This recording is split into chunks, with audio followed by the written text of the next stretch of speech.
teeming with dragons. The sentries along the walls were barely holding them back. The courtyard of Prison Darkheart was brilliantly lit with flares. In the centre of the courtyard sat Alvin the Treacherous and his mother, seated on twin thrones. Hundreds and hundreds of warriors of the Wild West and slaves stood carrying flaming torches in their hands. The atmosphere was grim. Every soul in that prison was listening tensely to the dragon apocalypse outside. Alvin had called this grand meetings of soldiers, slaves, warriors, and everybody in order to conduct a few executions to work off some of his anger at the loss of Hiccup earlier in the day. But they were interrupted in this amiable diversion by an unexpected visitor. Over these battlements flew the Silver Phantom, and on the Phantom's back was Valhalla Rama the hero, and swinging from just one of his mother's metal arms was the infuriated Hiccup. "Don't shoot! Hold your fire!" cried Alvin the Treacherous, for he, with his quick one eye, had already spotted the dragon jewel burning bright around Valhalla Rama's neck. King Alvin's face lit up with sudden joy. "Mother!" he gasped. "She's got the jewel!" The White Witch stood up a little higher, her hair trailing behind her in a blaze of glory. "I knew it," she snapped back triumphantly. "I knew my calculations could not be wrong." The Silver Phantom circled round the courtyard once, twice, glowing bright as the moon, and then he landed on his back legs, placing Hiccup carefully on the ground before the witch. And Valhalla Rama leapt lightly from the Phantom's back and stood there beside him. Hiccup threw himself away from her, shook her arm off him as if it were poisonous, still too angry with her to be frightened. The Phantom was limping slightly from an arrow wound in his foreleg. The crowd was silent until they spotted the dragon jewel around Valhalla Rama's neck. "The jewel, she has the jewel, we're saved!" All around the courtyard the crowd began to cheer. Valhalla Rama, she has the jewel!" Valhalla Rama was the most popular hero in the archipelago, even more famous than Humongously Hotshot or Flashburn, and she had found them the jewel. Even the slaves were rattling their chains in appreciation. Valhalla Rama reached for her iron helmet and took it off, throwing it into the crowd so that all could see her face. A proud white face, cut as if it were made out of granite, daunting to look upon like a particularly stern cliff. "Leave it to me, Alvin," hissed the witch, trying to see through that suit of armour, that granite face, to what might be Valhalla Rama's weaknesses. "Leave it to Mother." She's a bit frightening. This is a slightly sensitive situation, and it calls for a witch's tongue. It was a slightly sensitive situation. Her mother delivering not only the jewel, but her son to his likely death. "Congratulations, Valhalla Rama," said the witch, holding up one bony arm in salutation. "I have to confess, Valhalla Rama," continued the witch, "I underestimated you. I did not tell you that the traitor of the Wild West was your own son, in case you let family feeling get in the way of your duty.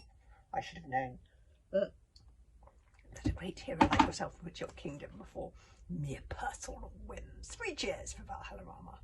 The courtyard rocked with applause. Valhalla Rama said nothing.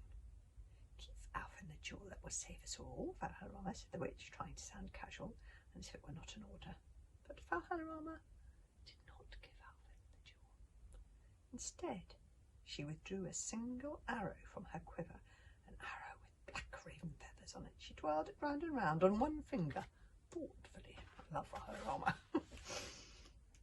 Valhalla Rama said nothing, her hero's face impassive. She twirled that arrow round and round. There is a power in silence, especially when you have as charismatic a presence as Valhalla Rama. The power of silence is that it forces others to speak. The witch moistened her lips, her half-blind eyes taking in the movement of the arrow. "I see you have the arrow that an unknown shoulder may have accidentally shot yourself a phantom with after the phantom so very kindly delivered us the map," said the witch smoothly. "We're so glad that it did not hurt him badly, aren't we, Alvin?" Alvin showed his teeth in a charming smile. "My relief is beyond words," said Alvin. "It was an accident. We were furious with the soldier in question. Indeed, he lost his life. I need not tell you, Valhalla Rama, that our promise that we gave you still holds," purred the witch. "Alvin promises that if you give him the dragon jewels, he will use it merely as a threat, not to destroy the dragons forever. Is that not true, Alvin?" word of a treacherous, smiled Alvin. Unless, of course, the witch continued, sweet and smooth as butter. The dragon furious gives us no choice. She shrugged her shoulders, indicating the roar of the rebellion outside. Alvin is realistic, and he would have the strength to act decisively if he is forced. Look around you at the archipelago, our perfect world, burnt to a crisp by dragon fire. The dragons will kill us all. Hiccup could keep quiet no longer. He turned on the witch. It is you who have inflamed that situation, yelled Hiccup passionately. I've seen your dragon traps, destroying dragon eggs, killing them in their thousands with your explosive weapons. No wonder so many dragons have joined the rebellion. Hiccup's words rang out in the courtyard. And I ask you, what is this perfect world that you are talking about? Is it perfect to have humans and dragons dying in chains? Hiccup pointed at the silver phantom. Wow. Are creatures as beautiful as this to be made extinct for all time? Cried Hiccup. And are dragons never to sail through the skies again on jewel-coloured airy wings, or light up the world once more with the glory of their fiery breath? Are we to say goodbye forever to the magic and the dreaming and the flying of our childhoods? I say no! Cried Hiccup, red in the face, shaking his fist. Dragons should be free, just as every single human being in this building should be free. My goodness, he's right, that Hiccup. All around, the crowd is murmuring to each other like an unhappy sea. Valharama twirled that black arrow in her hand, faster and faster now, listening intently with her head on one side. So speaks your son, Valharama. Hiccup, the slave, sneered the witch. Even waited never like father for like son, for I know you will be shocked when I tell you, Valharama, your husband Stoic the Vast has also become a slave. The witch pointed out poor Stoic, who was looking at the ground, but still Valharama said nothing. Why won't she speak? Thought the witch, feeling increasingly desperate. She sent out her words like poisoned arrows, still trying to find that fatal weakness in Valharama's armour.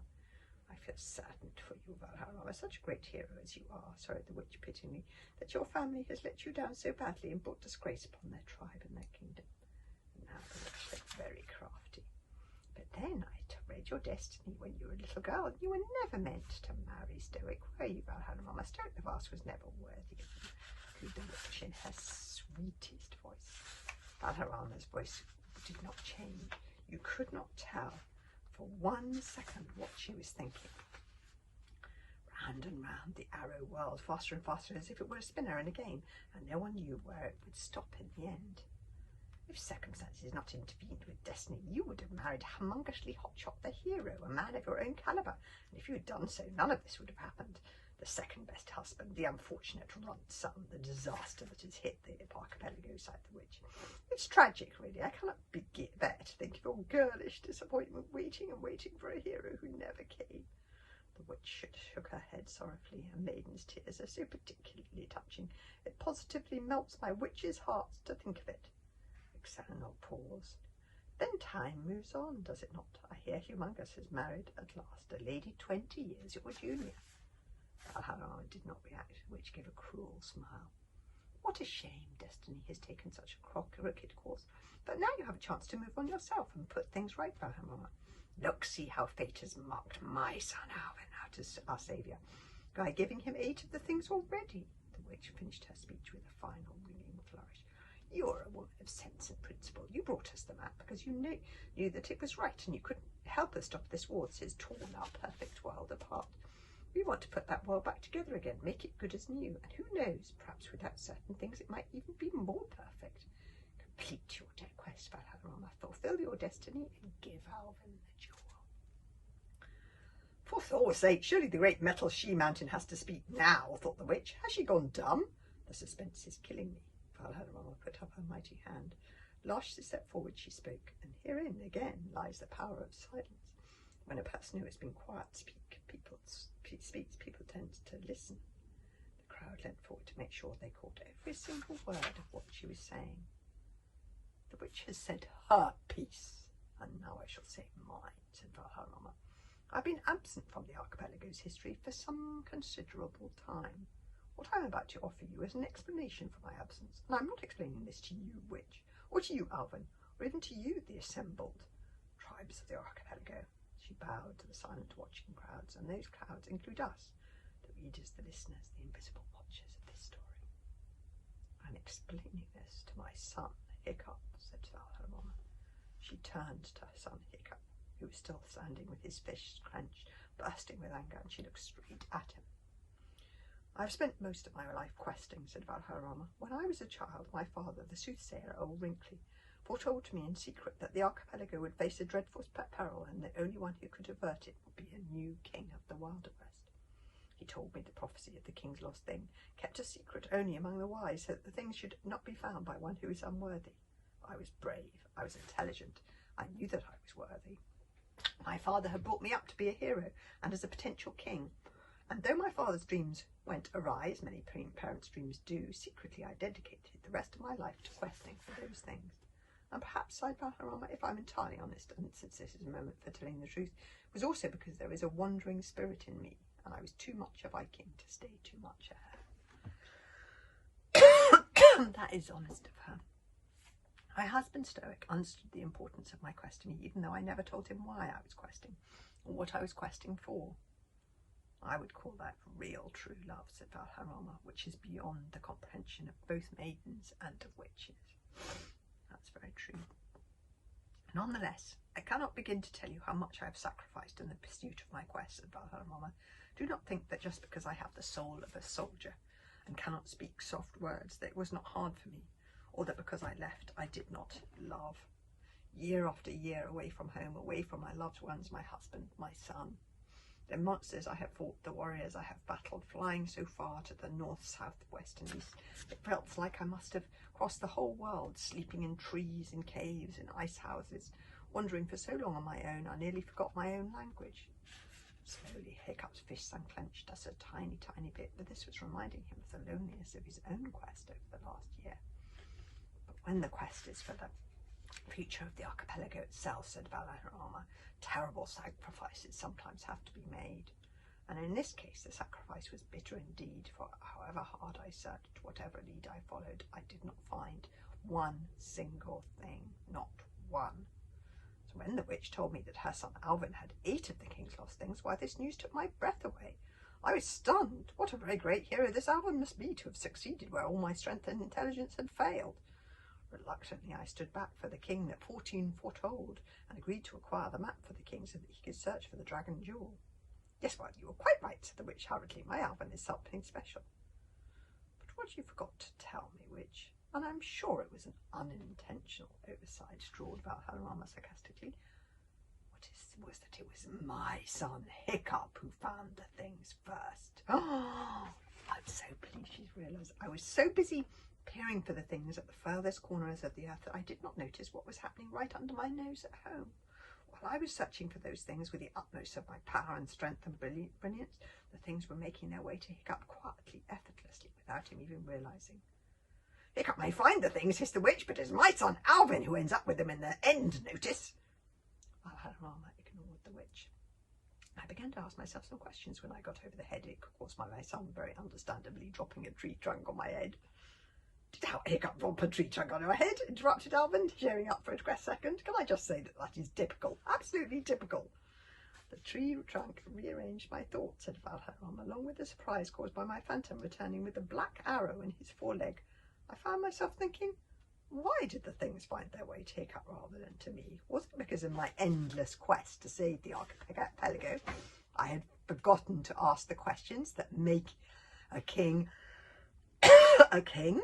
And is it in fact the questions that are more important than the quest?"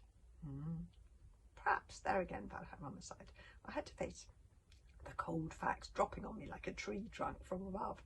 Destiny had not chosen me to be a king, because for all my intelligence I did not have the sympathetic mind that could ask such questions in the first place. That's very honest of Valderrama, isn't it? You see, the Hooligan tribe has never had slaves, but we have stood by and let other tribes have slaves. We have closed our eyes to the misery of places such as this, the great prison Darkheart. We have pretended that they do not really exist. But my son Hiccup did not pretend that they did not exist. Is that what a king is? And then you see there is the question of the dragons. My son put that rather neatly, don't you think, witch? Said Valderrama proudly. Are we to say goodbye forever to the magic and the dreaming and the flying of our childhoods? A childish question, perhaps, that could only be put by a child. For it is too late already, hissed the witch, her smile a death grin. The war has regretfully gone too far to save the dragons from extinction. It is, you see, a question of them or us. It may indeed be too late, admitted Valhalla grimly, her voice smooth and cold as steel, her eyes like bullets. But at least my son would try to save the glory of the dragons that I love. There are some dragons that are monsters, admitted Valhalla, but then there are also some humans who are monsters. And then at this point she paused and looked significantly at Alvin the treacherous and the witch. In the back of the silver phantom I have flown so high that his wingtips seem to touch the very moon itself. Are dragons like my silver phantom to be destroyed just because there are some dragons out there that are monsters? Are we to be forever earthbound because the dragons are no more? She's making a very good point. Okay, I'm so glad she's in like that. We'll have to have the rest of it.